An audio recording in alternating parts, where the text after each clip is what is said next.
Good evening, everyone. Thank you so much for joining us for this week's all-new edition of the Milford Informer.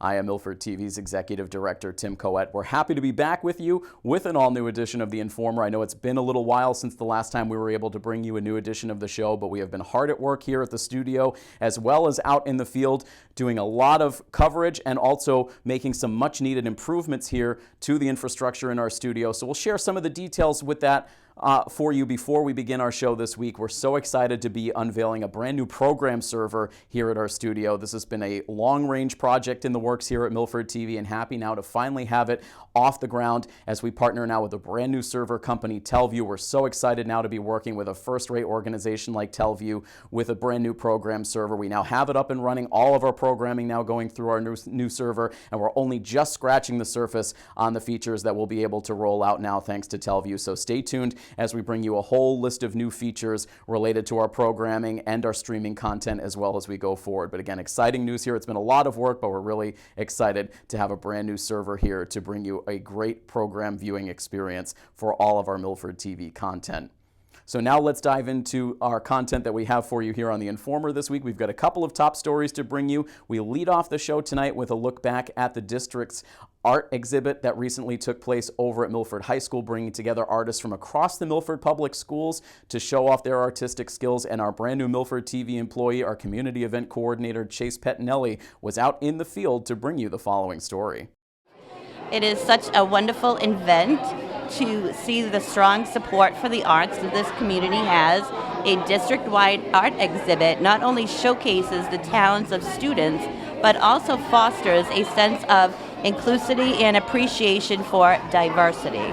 Providing free access to all community members is a fantastic way to ensure that everyone can participate and enjoy the event.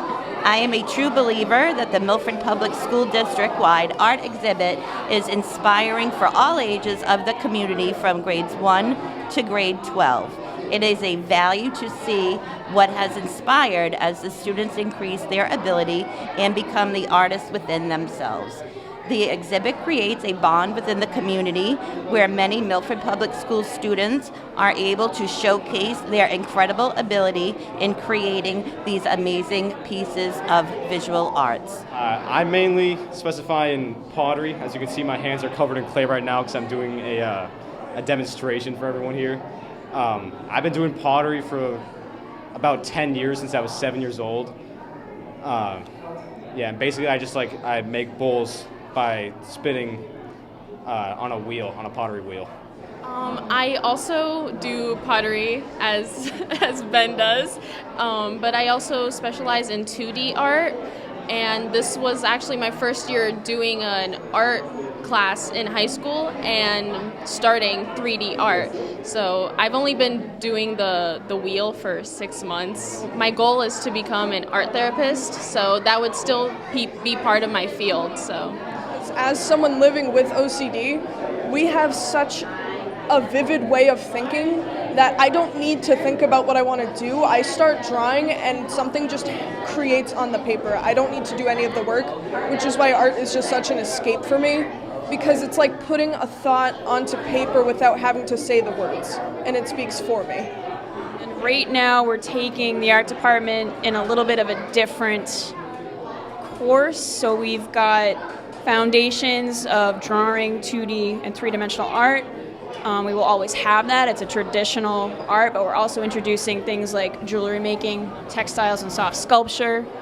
Lots of ceramics is happening, woodworking, STEAM, which is art and design mixed in. And we're trying to incorporate a lot more students who not necessarily want to go into or onto art school or become artists, but those who can take art or take their experience in art and kind of apply it to what they already want to do. So I've actually never taken an art class. I just kind of do it for fun. I was in here till 10 o'clock last night finishing up a piece. Over there you'll see I made a few anglerfish, 3 of them. I built them out of plaster, big 3D fish models. The first one I made was for my marine biology class, and then I just made 2 more for fun. The art classroom here is like, they let you do pretty much whatever you want if you just ask. You don't even need to take art.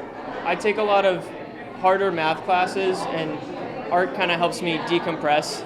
It's like math, you have to get all the exact right answers, and then with art, you can just do whatever you want, relax. It's a creative outlet. It's really fun. So my art teacher, Mrs. Snyder, actually helps me kind of develop and create ideas. We do this thing where it's like mind mapping, and you just create a bunch of ideas, write down whatever you're thinking at the time. It does help me sometimes, but most of the times ideas just pop into my head and I want to create them. In the art show right now, I do have a lot of sea creatures with my boyfriend Dawson Han.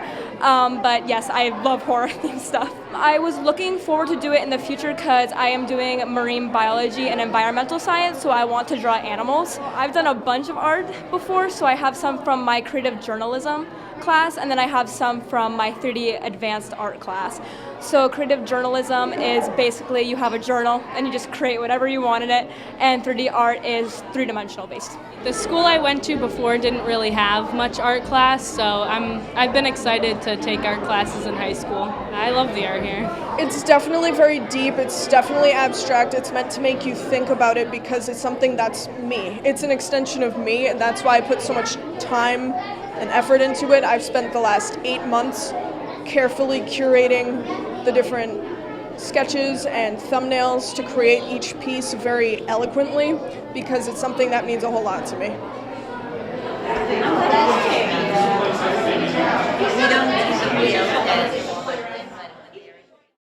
We're really excited to have Chase as the newest part of our team. Chase has already been hard at work with a range of coverage around the community. If you've been to any of Milford's municipal meetings in the last several weeks, you've no doubt seen Chase there behind the controls. So again, Chase is with us now as our newest member of our Milford TV staff, and we're so happy to have him aboard.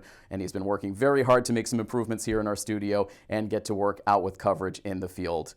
And so with that, Chase was also hard at work editing together the next piece that we have for you, and that involves the Milford comprehensive plan. For the first time in a number of years, Milford is looking to redo their comprehensive plan, and they're looking to have a lot of involvement from the community, from local businesses and organizations to residents as well. They've already had a couple of meetings related to the comprehensive plan. They formed an ad hoc committee, and they're also partnering with a great organization, the MAPC, to help guide the process. And we were able to be joined in studio earlier this week by 2 representatives from the MAPC to learn a little bit more about this process. This week on the Milford Informer, we have 2 very special guests joining us from the Metropolitan Area Planning Council. We have Javier and we also have Josh with us. Gentlemen, thank you so much for joining us. Welcome. Thank you. Thank you for having us. Some big plans in the works, a lot of discussion involving Milford's comprehensive plan. And the work that your organization is going to do with Milford moving forward. We'll get to all of the details and really dig into that. But first, if you both wouldn't mind just introducing yourselves and tell us a little bit about your roles within the organization. Sure. Well, thank you so much, Tim. My name is Javier Gutierrez. I am the Director of Community Engagement Department. And really, my role in MAPC is really to support the Community Engagement Department, but really bring the lens in every project that MAPC does around the question of what does community engagement have to do with this in each of our projects. Great, thank you, Tim. Thanks for having us. And so I'm Josh Fiala, a Principal Planner and Land Use Manager at the Metropolitan Area Planning Council. I'm one of the co-project managers of this Milford Comprehensive Plan. We're happy to be a part of the community in this way and providing this technical assistance. That's great. So I'd love to start with sort of a big picture question and to tell us a little bit more. I know your organization has been around for a long time doing a lot of great work throughout this region. Tell us a little bit about what the Metropolitan Area Planning Council is. Yes, so the Metropolitan Area Planning Council, or MAPC as we call it, has been really around since 1963. We are the regional planning agency for the state. We cover 101 cities and towns. So if you think about 495, we cover pretty much most of the towns east of 495. Our work is really grounded on creating collaborations, regional collaborations, and really ensuring that people have prosperous, healthy, and thriving lives in the community. We're divided by 8 regions, and we cover around 3.4 million individuals in the region. Excellent. If I could add to that too, Sure. so our staff is comprised of professional planners, and so we have over 100 staff in our agency. Across our departments, our staff, in terms of their planning backgrounds, align very well with a comprehensive plan.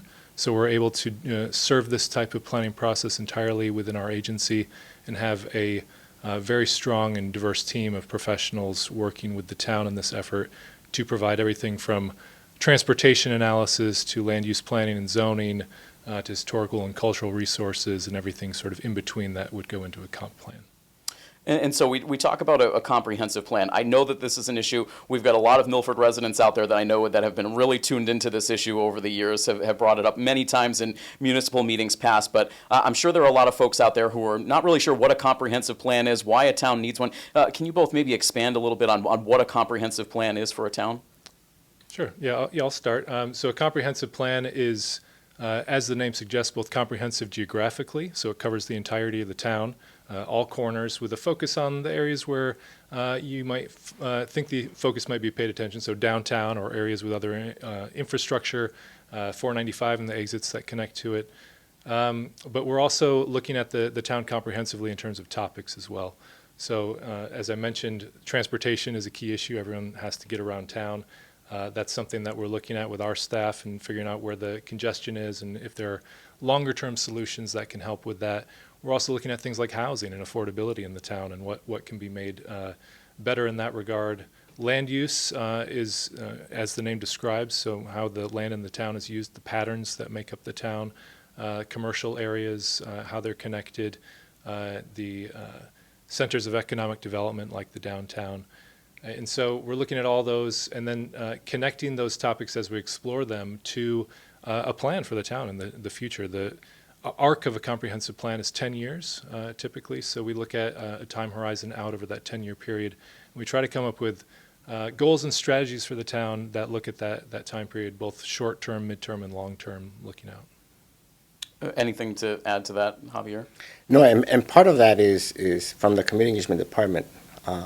We take an aspect that we want to ensure that all residents in Milford know about the process, but also have the opportunity to engage in the process.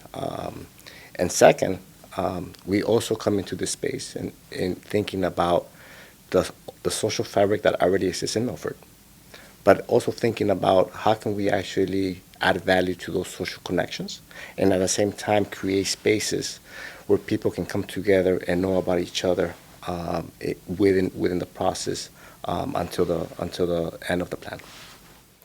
So I know we're still in the relative early stages. What has the collaboration process been like so far between your organization and the town? Yeah, so I would start with guiding the process as an ad hoc comprehensive plan committee, which is comprised of town leadership. It's a committee which sits technically within the planning board, so we have planning board representatives. The town administrator is involved as well.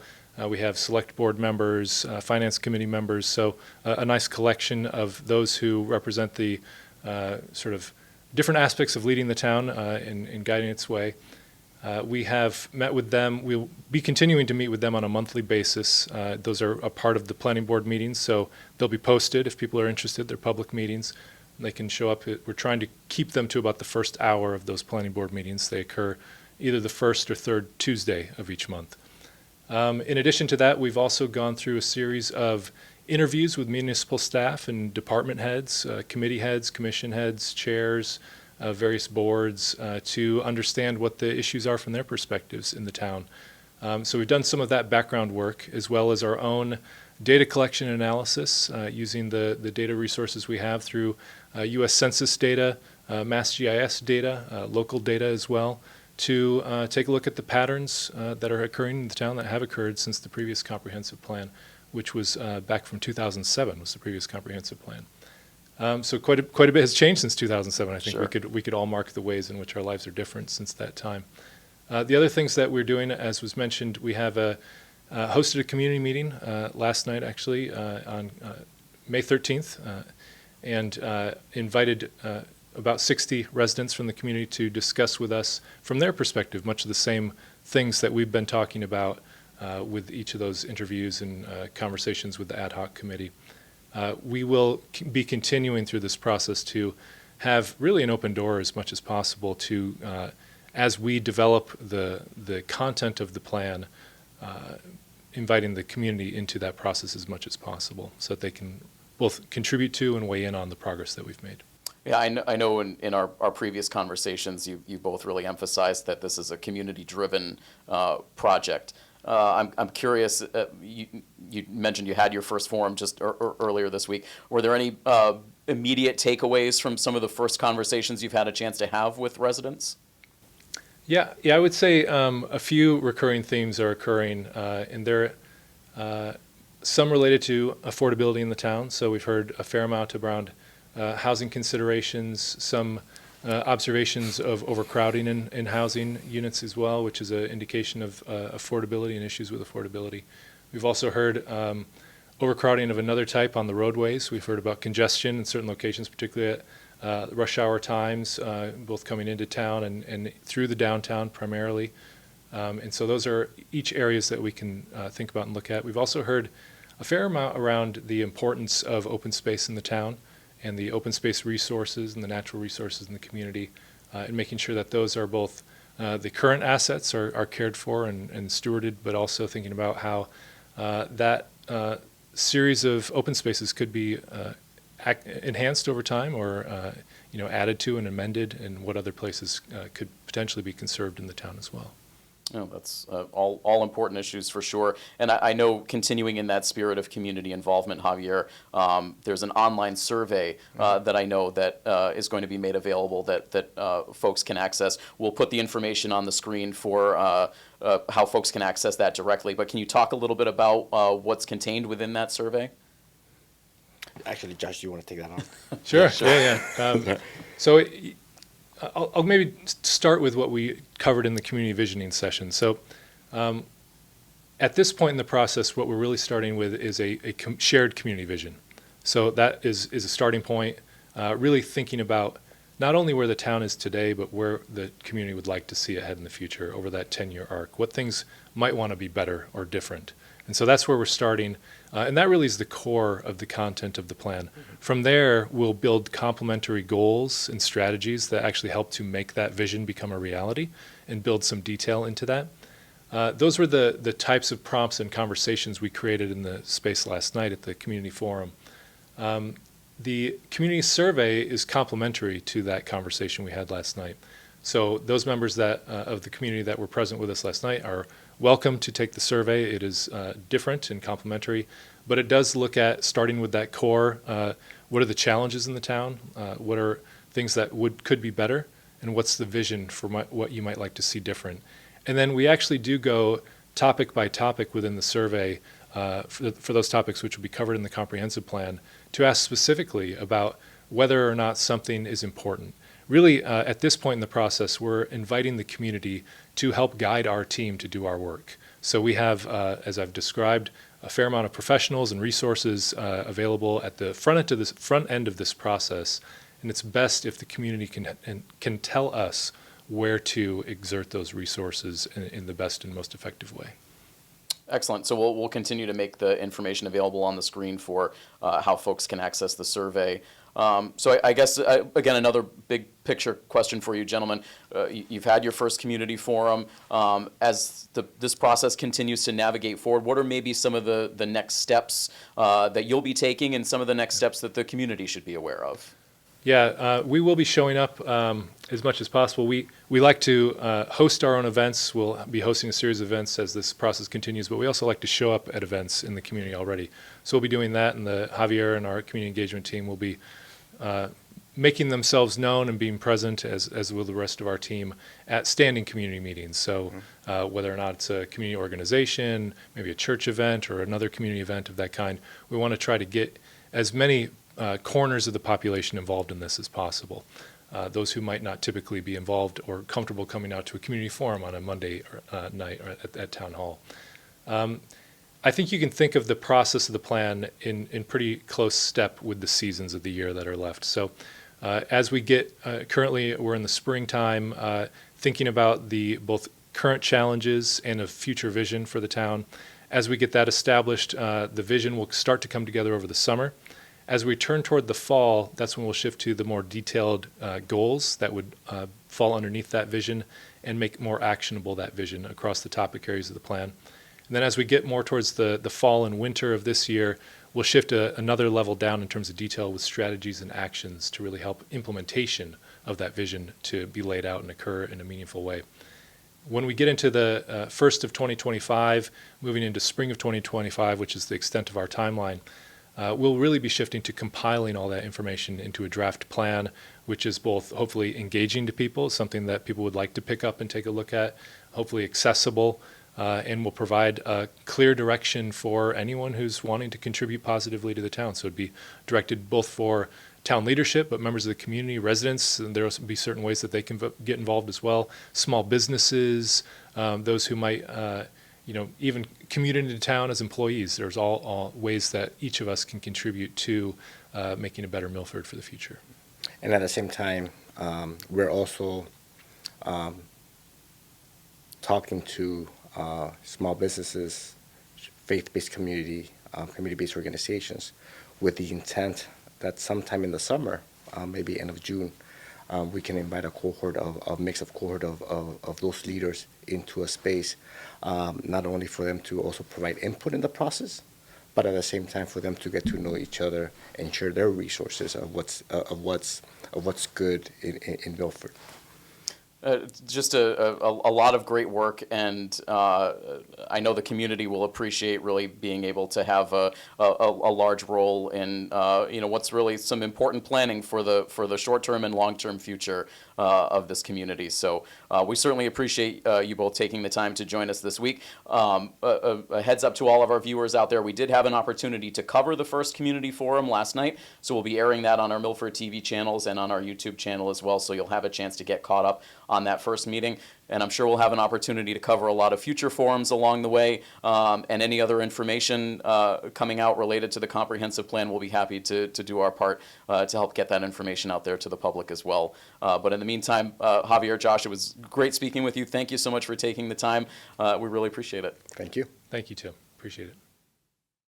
As I mentioned, we've had a lot of coverage out in the field in recent weeks, and that's only going to continue to ramp up in the next few weeks ahead as we have a lot of big coverage coming up here on Milford TV, and much of it is going to come to you live for all of the key events around the community and involving the Milford Public Schools. So let's share with you now some of our upcoming live coverage. You can see it on your screen right now. It all kicks off with this coming Monday's annual Springtown meeting. That is taking place, of course, over at Milford's Upper Town Hall. It is taking place on Monday, May 20th at 7 p.m. and you can view the coverage live. If you can't be at Town Hall in person, you can join our coverage live. It will be live on our public channel as well as our Verizon High Definition channel, and you can also stream Town Meeting live on our YouTube channel as well as over on our website, milfordtv.net. And also coming up next week, we will kick off coverage of Milford High School's senior events. It all begins with the 2024 Dick Corbin Sports Awards. Those will take place on Wednesday, May 22nd at 7 p.m. over at the auditorium. But of course, you can enjoy the coverage live from home on our educational channel, our HD channel, as well as on our online streaming platforms.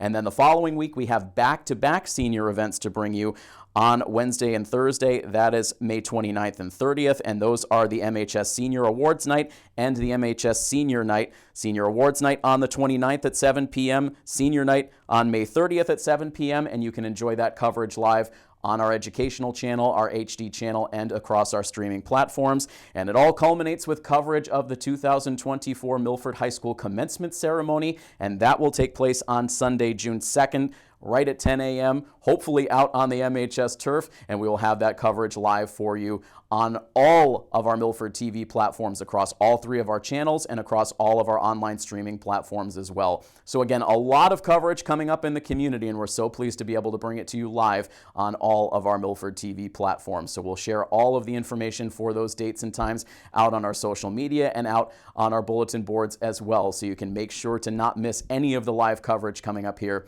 in the next 2 weeks on Milford TV. And then once we get past graduation, we'll start to turn our attention towards a busy summer of Claflin Hill summer concerts, Milford Legion baseball, and a whole lot more. So make sure you stay with us throughout the summer as well. But that's going to wrap things up for this week's edition of the Milford Informer. We thank you as always for joining us.